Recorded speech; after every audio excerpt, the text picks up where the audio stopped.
प्यारे बच्चों, कल हमने आपको बताया था कि मेटर का प्रकार बताया था, जिसमें बताया भौतिक अवस्था के आधार पर बताए थे कि ठोस, द्रव और कौन चीज, गैस, है ना।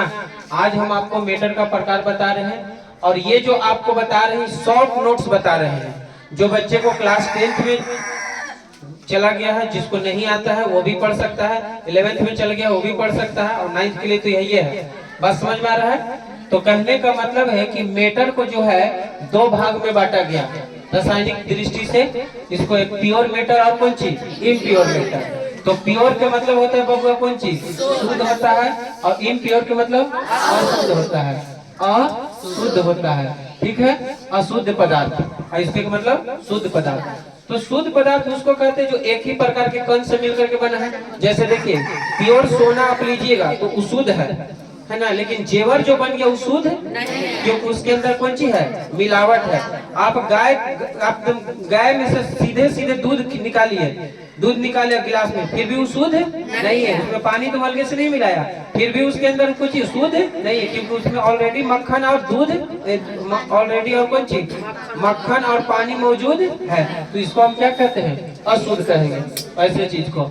अब उसके बाद बेटा प्योर मेटर को दो भाग में बांटा गया, एक को एलिमेंट कहा गया, दूसरे को कौन चीज, एलिमेंट माने होता है तत्व, और इसका मतलब होता है यौगिक। यौगिक होता है बबुआ। तो तत्व भी जो होता है, तत्व जैसे मान लीजिए सोना, चांदी, लोहा, टीना, ये सब कौन चीज है, तत्व है ना।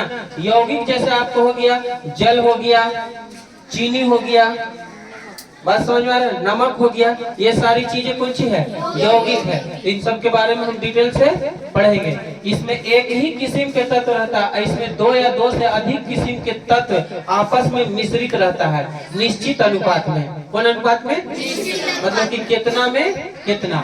उसके बाद बबुआ एलिमेंट को तीन भाग में बांटा गया है। एक का नाम है धातु यानी मेटल, दूसरा का नाम है उप धातु, ठीक है, और तीसरा का नाम है कौन चीज, अधातु, ठीक है, अधातु। मेटल का मतलब होता है जिसमें करंट प्रवाहित हो सके, जिसको गर्म करें तो उष्मा एक जगह से दूसरी जगह उसमें जा सके। जैसे लोहे के छड़ को यहाँ से गर्म करिएगा तो यहाँ पर पकड़िएगा तो गर्म लगेगा कि ना, इसका मतलब उष्मा एक जगह से दूसरी जगह गया, तो उसी को क्या कहते हैं, मेटल। अभी शॉर्ट में बता रहे हैं। नॉन मेटल जो होता है बेटा सिलिकॉन, जर्मेनियम वगैरह होता है ना। और नॉन मेटल कह रहे हैं, मेटलाइट, सिलिकॉन, जर्मेनियम सब उप धातु होता है। नॉन मेटल जो हो गया लकड़ी हो गया, पत्थर हो गया, ये सब कौन सी है, नॉन मेटल है। प्लास्टिक हो गया जिसमें करंट एक जगह से दूसरी जगह ना जाए, उसे हम क्या कहेंगे, नॉन मेटल कहेंगे, अधातु कहेंगे। इसकी संख्या करीब 92 है, इसका 7 है और इसका 18 है, ठीक है। जितने भी तत्व का खोज हो चुका है उनमें से इन सब की संख्या इतना है। अब आते हैं हम कंपाउंड पर। तो कंपाउंड जो होता है बबुआ, कंपाउंड जो होता है दो प्रकार का होता है। एक होता है ऑर्गेनिक कंपाउंड और एक इनऑर्गेनिक। ऑर्गेनिक कंपाउंड उसको कहते हैं जो पेड़ पौधा और जंतुओं से प्राप्त किया जाता है, उसे हम क्या कहेंगे, ऑर्गेनिक कंपाउंड कहेंगे। पेड़ पौधा और जंतुओं से प्राप्त होने वाले को हम क्या कहिएगा, ऑर्गेनिक कंपाउंड। पेड़ पौधा तथा जंतुओं से प्राप्त होने वाले को हम कोची कहते हैं, जैसे चीनी, वसा, ये सारी चीज कोची है, ऑर्गेनिक कंपाउंड है।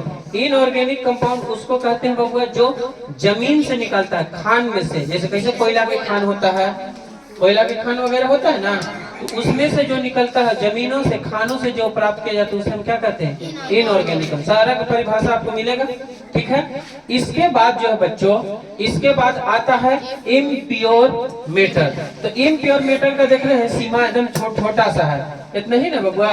तो इम्प्योर में जो इसका कोई प्रकार नहीं है, इसमें दो प्रकार था, एलिमेंट और कौन चीज, कंपाउंड। इसमें एक ही होता है कौन चीज, मिक्सचर उसको कहते हैं। देखिए मिक्सचर और कंपाउंड में अंतर है। कंपाउंड में होता है कि दो या दो से अधिक किस्म के तत्व को निश्चित अनुपात में मिलाना है। कुछ अनुपात में, मतलब जैसे मान लीजिए कि निश्चित बनाने, जैसे मान लीजिए कि आपको ये बनाना है ना, पुलाव बनाना है, तो पुलाव में होगा ना नियम कितना चावल में कितना पानी डालना है। जैसे जितना चावल रहता है अगर 2 गुना पानी डाला जाता है तो उसमें निश्चित है। अब अगर आपको बाबू ये बनाना है, गोलहत बनाना है, तो कितना चावल में कितना पानी डाल दो, तो निश्चित है, नहीं ना। अब मान लीजिए बराती का पुलाव बनाना तो निश्चित ना डाले पड़ेगा ना, हो ना तो कम डालोगे तो कड़ा हो जाएगा और ज्यादा डाल दोगे तो गीला हो जाएगा। तो निश्चित का मतलब समझ में आया, कितना में कितना। और इसमें क्या है मिक्सचर में, इसमें भी दो या दो से ज्यादा किस्म का रहता है, तो कितनों में कितनों मिला दो कुछ हो गया। इसमें एक अच्छी बात यह है कि कंपाउंड बनाइएगा ना तो जो जो तत्व मिल करके बना है उसका अपना गुण खत्म हो जाता है, अपना गुण। जैसे कंपाउंड बना H2O, तो इसके अंदर ना तो अब हाइड्रोजन वाला गुण है ना ही किसका गुण है, ऑक्सीजन। अब इसके अंदर एक अलग सा गुण आ गया, जल वाला। कौन वाला? अब मिक्सचर में जो बेटा गुण अलग नहीं होता है। जैसे अब चीनी और पानी मिला है तो मिक्सचर है, चीनी और पानी कैसे है, मिक्सचर है। तो चीनी का काम कुछ है मीठा करना, मीठा देना, और पानी का काम कुछ है प्यास बुझाना। तो शरबत अगर आप बनाते हैं तो शरबत पीते हैं तो मीठा भी लगता है और साथ साथ प्यास भी बुझाता है। लेकिन यहाँ पर देखिए तो अगर ये कंपाउंड बना है बबुआ, कुछ बना है कंपाउंड बना है, तो कंपाउंड में H2 और O2 है कि नहीं। तो हाइड्रोजन गैस का काम है जलना, ऑक्सीजन भी गैस है, इसका भी काम कुछ है। अभी दोनों मिल के बन गया पानी, तो अभी क्या हो रहा है, गैस के काम करे, अभी बह रहा है। बने के बाद अपन गुण क्या कर देता है, खो देता है। यस या नो? अरे हाँ ना बोल यार। तो ये अपन को, लेकिन इसमें फर्क समझ में आया। मिक्सचर में कितनों कितनों, और कंपाउंड में निश्चित में कितना में, एकड़ा में कितनों में कितनों। अब कितना में इतना क्लियर हुआ। अरे हुआ कि कितना में कितना, अभी में कितनों में। जैसे चावल लिए, घर में से चावल निकाल लिए, चीनी निकाल लिया, दोनों फाकले हैं, कितनों में कितनों मिला के। मिक्सचर देखता है दुकान में बिकता है, सेहरा मिक्सचर, बसंती मिक्सचर, कौन कौन मिक्सचर बिकाई हो, अरे बिकता है ना जी, कस्तूरी। तो एक सड़ल बादाम, सड़ल गड़ी, दाल वगैरह सब तो मिक्सचर ना बाबू। अच्छा, मिक्सचर दो किस्म का होता है, एक होता है होमोजीनियस और एक होता है। देखो होमोजीनियस मिक्सचर उसको कहते हैं बबुआ जिसमें मिला हुआ कण आपस में अलगे अलगे दिखाई ना दे, दिखाई ना दे। इसमें दिखाई दे मतलब देखिए आप शरबत बनाए तो चीनी पानी ओकरा में है, गलती से तू रूअफ़ज़ा डाल दिया, नींबू गाड़ दिया, तो सब अलग अलग दिखाई देता है, तो उसको क्या कहेगा। जैसे तुम दुकान में से सेहरा मिक्सचर लिया तो बादाम अलग दिखाई देता है, गड़ियों दिखाई देता है, का गड़िया रे गड़ियों दिखाई देता है, आओ हाँ किसमिस भी दिखाई देता है। तो सब दिखाई, तो कौन सा मिक्सचर हो गया, हेट्रो। मैंने बोले यार हेट्रो, बोले इतना बात समझ में आया कि नहीं आया। चलिए सर, प्यारे बच्चों देखो हम आगे आपको बताने जा रहे हैं। प्योर मैटर बताया था, शुद्ध पदार्थ। कौन सा पदार्थ? तो शुद्ध पदार्थ किसे कहते हैं, देखिए यह एक ही प्रकार के कणों से मिलकर के बना होता है। शुद्ध पदार्थ कैसे बना होता है, एक ही प्रकार के कणों से बाबू। एक ही प्रकार के कण का मतलब उसमें और कोई मिलावट। जैसे जेवर है तो जेवर शुद्ध पदार्थ नहीं है, उसमें सोना है और उसको कड़ा बनाने के लिए उसके अंदर क्या डाल दिया जाता है, तांबा या पीतल मिला दिया जाता है, तो शुद्ध पदार्थ। जो शुद्ध सोना होगा उसको छुइएगा ना तो कोमल हो जाएगा, आटा कैसे गीला रहता है, औसन हो जाता है। इसे किसी भी भौतिक विधि द्वारा, किसी भी भौतिक विधि कहने का मतलब है कि चाहे उसको ठंडा करके या उसको गर्म करके, बस समझ में आ रहा है। जैसे हम क्या करते हैं, पानी को ठंडा करते हैं तो जम जाता है, पानी को गर्म करते हैं तो भाप बन जाता है। तो भौतिक विधि कहने का मतलब है कि ठंडा या गर्म करके दूसरे प्रकार, भौतिक या कुछ लिखा है, इसे किसी भी भौतिक विधि द्वारा दूसरे प्रकार के पदार्थ में नहीं बदला जा सकता।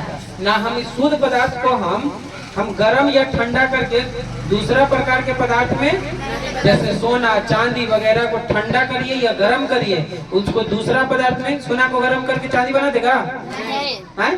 लेकिन पानी को बाबू, पानी को गर्म करके तुम कुछ बना देगा, भाप बना देगा कि नहीं बना देगा, और ठंडा करके उसको क्या बना देगा। लेकिन सोना को गर्म करके चांदी बना देगा, हीरा बना देंगे नहीं ना।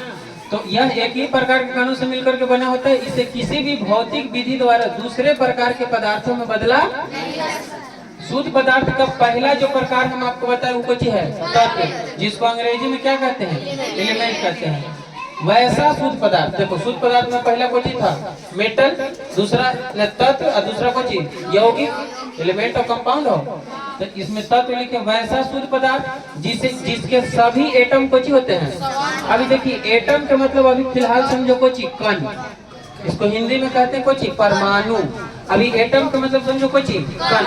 जैसे आप मोतीचूर के लड्डू खाए होंगे, तो मोतीचूर के जो लड्डू है तो लड्डू में जो बेटा सब के सब कण जो होते हैं कुछ होना चाहिए समान। एक बात बता रहे हैं, तो उसी तरीका से तत्व में सब के सब एटम कुछ होता है समान होना चाहिए। बात समझ में आ रहा है?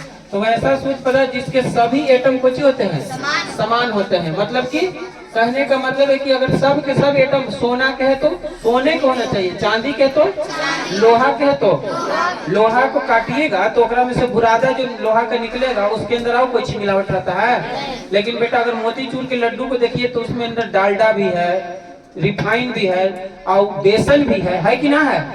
तो लड्डू शुद्ध है नहीं ना बबुआ?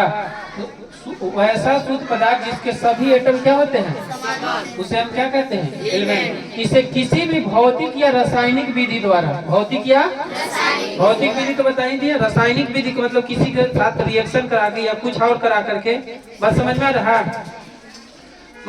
किसी भी भौतिक या रासायनिक यानी जला करके है ना, उसको दूसरे किसी भी भौतिक या रासायनिक विधि द्वारा दूसरे शुद्ध पदार्थों में विभाजित माने बांटा नहीं जा सकता है। विभाजित करने का मतलब बांटा नहीं जा सकता। बोलो तत्व समझ में आ गया? तत्व जो होता है लगभग हमारे यहाँ अभी खोज हो चुका है, लगभग 118 से 118 तत्व कहा गया, जिसमें से हम कुछ का नाम लिख देंगे। देखो एजी बोले तो चांदी, एयू बोले तो सोना, सीयू बोले तो कॉपर, तांबा बेटा तांबा है ना, सोना चांदी तांबा, एल्युमिनियम हो सकता है, बहुत सारे एल्युमिनियम के तार देखा होगा इलेक्ट्रिक वाला रहता है, सोडियम है, हाइड्रोजन है, ऑक्सीजन है, हीलियम है, नियोन है, बहुत सारा आर्गन, क्रिप्टन, जेनोन, रेडोन, ये सब कुछ ही है तत्व। लगभग कितना है? 118 गो। तो इसका ये बात देखो ध्यान से, प्रत्येक तत्व का एक कांस्टेंट एवं यूनिक परमाणु संख्या होता है। कांस्टेंट का मतलब होता है नहीं बदलने वाला, नहीं बदलने वाला, और यूनिक के मतलब होता है अकेला, अनोखा। कुछ बेटा अनोखा। जैसे देखिए आप ये सुने होंगे कि सोडियम जो है, सोडियम की परमाणु संख्या कितना होता है? 11। तो अगर 2025 में सोडियम की परमाणु संख्या कितना है? 11 है। 2025 में सोडियम की परमाणु संख्या कितना है? परमाणु संख्या को नीचे लिखते हैं, सोडियम की परमाणु संख्या कुछ है। तो क्या 2024 में इसकी परमाणु संख्या कुछ होगा? ये कांस्टेंट है, यानी जो शुरू दिन से चलते आ रहा है, जिस दिन से सोडियम का खोज किया गया शुरू दिन से जो चलते आ रहा है आज तक वही है और आगे तक यही रहेगा। ये ना कि इसका परमाणु संख्या 11 है तो 2030 में इसका परमाणु संख्या 12 हो जाएगा, ऐसा है? ये जो है ये कांस्टेंट है। कांस्टेंट बात समझ में आया? एकदम फिक्स है, बदलेगा। और यूनिक कहा गया? यूनिक इसलिए कहा गया कि इसका अगर 11 है तो किसी और का परमाणु संख्या 11 न कहता कि हम तो संसार में यूनिक हैं, है ये? तो ऐसा कोई है? अरे तुम अपने जैसा एक आध को क्या तुम दिखा दो, हो बहु है जी, बताओ? दम ट्रू कॉपी फोटोस्टेट है तुम संसार में कैसे हो? यूनिक हो कि ना? तो परमाणु संख्या जो होता है बेटा उसका क्या होता है? फिंगरप्रिंट। जैसे तुम्हारे फिंगरप्रिंट कैसे होता है? ये फिंगरप्रिंट से देखता है आधार कार्ड बनता है तो एकदम यूनिक है, ये जो तुम्हारा है औसन किसी उसी बात को क्या कहते हैं? यूनिक। अब कांस्टेंट का मतलब ना बदलने वाला, जो है से वही रहेगा, बदलेगा? बोलो बदलेगा? हाँ क्लियर है ना? जैसे तुम्हारा जेंडर मेल है तो बदलेगा बाबू? फीमेल हो जाएगा? वही रहेगा ना, वो जो कांस्टेंट हो गया वो जेंडर है ना, शुरू करके बदलो, बदल ठीक है। चलिए ये मेरा कुछ YouTube चैनल का नाम है, आप इसको है ना सर्च करिएगा, आगे बढ़िए।